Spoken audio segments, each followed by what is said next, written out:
రుణమాఫీ రాని రైతులు ఆందోళన చెందుతారని చెప్పి మనకు అర్థమవుతా ఉంది. మరి రోజు వ్యవసాయ శాఖ మంత్రి కానీ, రెవెన్యూ మంత్రి గారు కానీ, ఇంకా వివిధ శాఖల మంత్రులు కూడా రోజు చెప్తా ఉన్నారు, ఏ రైతుకు కూడా రుణమాఫీ ఎగ్గొట్టే ఉద్దేశంతో లేదు ప్రభుత్వం. ఖచ్చితంగా అందరికీ రుణమాఫీ చేసేందుకే ఈ నిర్ణయం తీసుకున్నాము. భారతదేశంలో ఇప్పటి వరకు ఏకకాలంలో 18,000 కోట్ల రూపాయలు ఇవ్వడం అంటే మన రాష్ట్రమే రేవంత్ రెడ్డి గారు గొప్ప నిర్ణయం తీసుకొని వేయడం జరిగింది.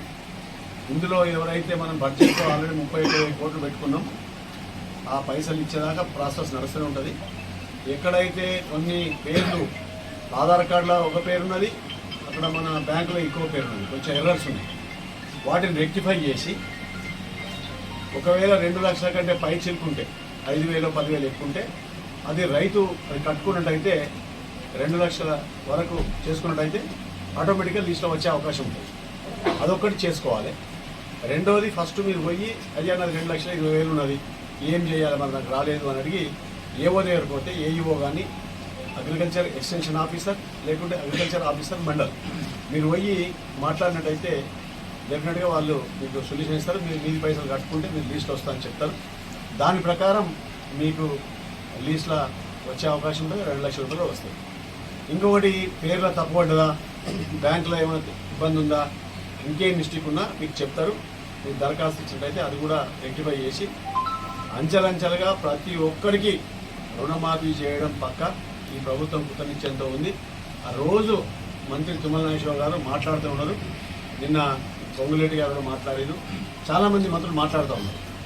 నేను ఒకటే చెప్తా ఉన్నాను, రైతులను కొన్ని పార్టీలు, అపోజిషన్ పార్టీ వాళ్ళు కన్ఫ్యూజ్ చేసి మీకు ఇయ్యరు, మీకు ఎగ్గొడతారని చెప్పి గ్లోబల్ ప్రచారం చేస్తూ ఉన్నారు. అది తప్పు. ఎందుకంటే గతంలో వాళ్ళు ఏకకాలంలో రుణమాఫీ చేస్తా అని చెప్పి లాస్ట్ 5 ఇయర్స్లో 4 దఫాలు చేశారు. 17,000 కోట్లు చేయడానికే 4 సార్లు చేశారు. కానీ మన ప్రభుత్వము మాట ఇచ్చిన ప్రకారము, రాహుల్ గాంధీ, సోనియా గాంధీ ఇచ్చిన మాట ప్రకారము 18,000 కోట్లు ఏకకాలంలో చేశారు. ఇంకా మిగిలిన 13,000 కోట్లు కూడా ఎవరైతే రైతులు ఎలిజిబుల్ ఉన్నారో కొందరు ఏం చేస్తున్నారంటే మీకు రేషన్ కార్డు లేకుండా రావు అని చెప్తున్నారు. దయచేసి అది వారి మాటలు నమ్మకండి. రేషన్ కార్డు ఉన్నా లేకున్నా మీ యొక్క కుటుంబ సభ్యుల యొక్క మీ పాస్బుక్ కానీ, మీ యొక్క బ్యాంక్ ఖాతా కానీ ఉంటపోయి మీరు రైతు మన ఏఈఓను కలిసినట్టయితే మీకు డెఫినెట్గా వస్తాయి. 2 లక్షల వరకు ఎవరైతే ఎలిజిబుల్ ఉన్నారో ఎలిజిబుల్ ఉన్న ప్రతి ఒక్కరికి వస్తాయి. ఎవరైతే ఇన్కమ్ ట్యాక్స్ పేయర్స్, రెండు రకాలు, అగ్రికల్చర్ నుండి కూడా ఇన్కమ్ ట్యాక్స్ సబ్మిట్ చేస్తారు వాళ్ళు కాదు, ఎవరైతే వేరే బిజినెస్ నుండి ఇన్కమ్ ట్యాక్స్